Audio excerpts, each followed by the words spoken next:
Homocysteine occupies a major role at the intersection of two biochemical pathways, one which produces cysteine and the other which produces methionine. Since elevated homocysteine is a major finding in homocysteinuria, knowing this pathway can give you a conceptual understanding of the various causes of that disease. Also, since both pathways involving homocysteine use vitamins as cofactors, elevated homocysteine levels can be a sign of several vitamin deficiencies. In this video, I'll give you a visual mnemonic that will bring together all the bits and pieces, so you'll be able to get every question right on test day. Look who finally decided to show up for his annual checkup. Yep, it's Homocysteine. Yeah, this is Homocysteine, which oddly helps me remember the compound homocysteine. Now, Homocysteine's visit kicked off today's series of events, just like how homocysteine is the starting molecule in this video. So, Homocysteine, what brings you in today? Well, Doc, it's these cysts on my thighs. Yeah, inspect those giant cysts on the thighs. Wait a minute, doesn't cyst on thigh kind of remind you of cystathionine?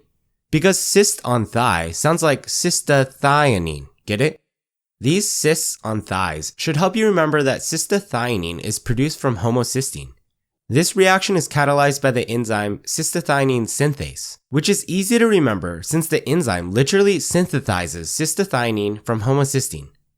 Before we move on, I want to say that a deficiency in cystathionine synthase is one of the causes of homocysteinuria.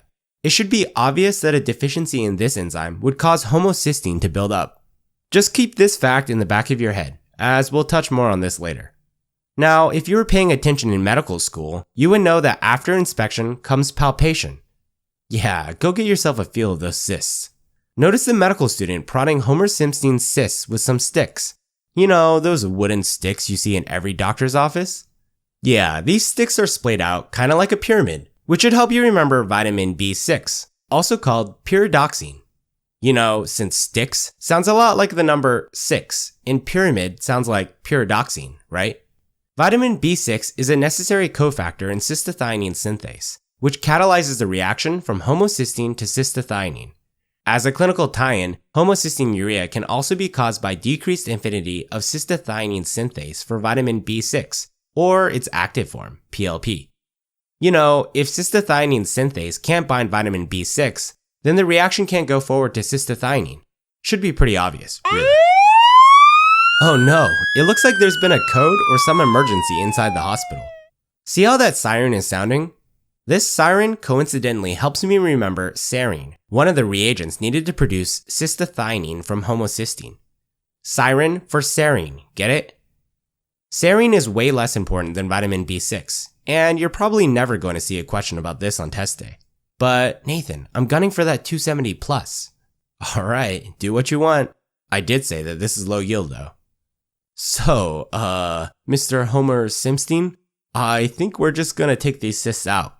Yeah, we'll do it right here, as an office procedure. Don't! See now? That wasn't so bad, right? Actually, take a look at the cyst we just removed, sitting right there on that tray. Doesn't the word cyst kind of remind you of cysteine? Yeah, we've taken this cyst right out of Homer's thighs, which helps me remember that cysteine is produced from cystathionine. Some of you out there might be saying, wait, isn't Pixarize's symbol for cysteine supposed to be the Sistine Chapel? Well, yeah, you'd technically be correct, but you try fitting the Sistine Chapel in here. Anyways, a cyst for cysteine was just too perfect to pass up here, since the cyst here literally comes right out of Homer's thigh. Cystathionine to cysteine, easy peasy. Alright, let's talk about your attending physician now. Yeah, she's doing what any doc would do in this situation. She's holding Homocysteine's hands to calm him down. See that head mirror she's wearing? Looks kind of like an eye to me, a metal eye if you will. This metal eye helps me remember methionine, since metal eye sounds like methionine, get it? Methionine is the other product produced from homocysteine. This reaction making methionine is catalyzed by, methionine synthase, which should be pretty obvious since we're literally synthesizing methionine from homocysteine. Now, methionine synthase is also important to remember because, you guessed it, a deficiency in methionine synthase also causes homocysteinuria. You know, since homocysteine accumulates upstream. Another important clinical tie-in is that methionine synthase also requires several vitamin-derived cofactors, which we'll touch on shortly. So, despite the doctor's best efforts to calm homocysteine down, He's just not having it. Motherfucker. Watch your language, Homocysteine. Man, gotta feel for the guy. He's gotta be in a lot of pain right now. By the way, what Homer just shouted coincidentally helps me remember that MTHF is a necessary cofactor for methionine synthase in the reaction of homocysteine to methionine. Get it? Because MTHF sounds a lot like, well, you know. Again, MTHF, also called methylene THF, is a necessary cofactor for the reaction of homocysteine to methionine. And this is important to remember because MTHF needs to be regenerated after its use. The enzyme that regenerates MTHF is MTHFR, also known as methylene THF reductase. This can get pretty complicated if you go into the weeds. So I just want you to take away two things here. First, deficient MTHFR can cause homocysteinuria.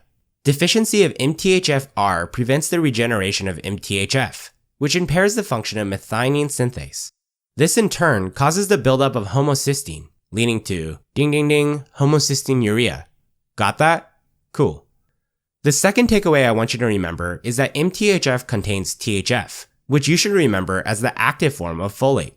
Since folate acts here, you can imagine how folate deficiency can block this reaction, causing homocysteine levels to increase. This is why elevated homocysteine levels and decreased methionine levels are seen in folate deficiency. This one is pretty high yield, so make sure you remember this one. Next, notice the big blue cobalt watch our doc is wearing. Yeah, when you become an attending, you can get yourself a nice cobalt Rolex as well. But see how it's 12 o'clock right now? Yeah, those hands are both pointing right at 12. This cobalt blue clock pointing to 12 helps me remember vitamin B12, or cobalamin, another cofactor required for methionine synthase in the conversion of homocysteine to methionine. Vitamin B12 o'clock, get it? The reason why this is important is because vitamin B12 deficiency can also lead to homocysteine buildup, just like folate.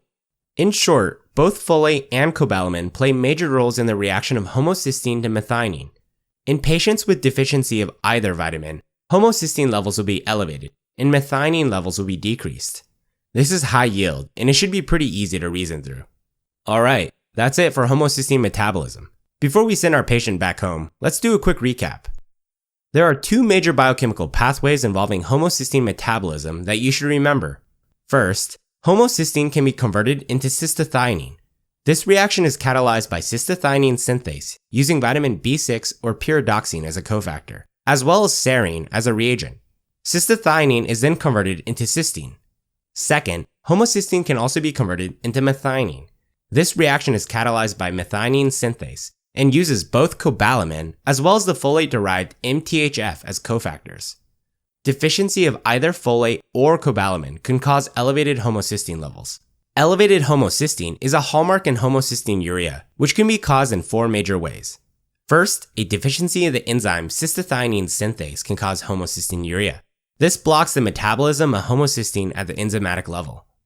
Second, a decreased affinity of cystathionine synthase for its necessary cofactor, vitamin B6, can cause homocysteinuria. Note that the active form of vitamin B6 is also called pyridoxal phosphate, or PLP. And without its necessary B6 cofactor, cystathionine synthase can't function. So this reasoning should be obvious, really. Third, a deficiency in methionine synthase can also cause homocysteinuria. And as we mentioned before, no enzyme, no metabolism, right? Lastly, a deficiency in MTHFR can cause homocysteinuria. MTHFR helps regenerate MTHF, a necessary cofactor for methionine synthase. And just like above, no cofactor, no reaction. Got that? Alright, now we're actually done. There's a lot to remember here, but everything should be pretty easy to reason through. What I want you to memorize is the reaction pathway of homocysteine, because it's pretty easy to reason through what builds up in what deficiency once you have this scaffold inside your head. Until next time.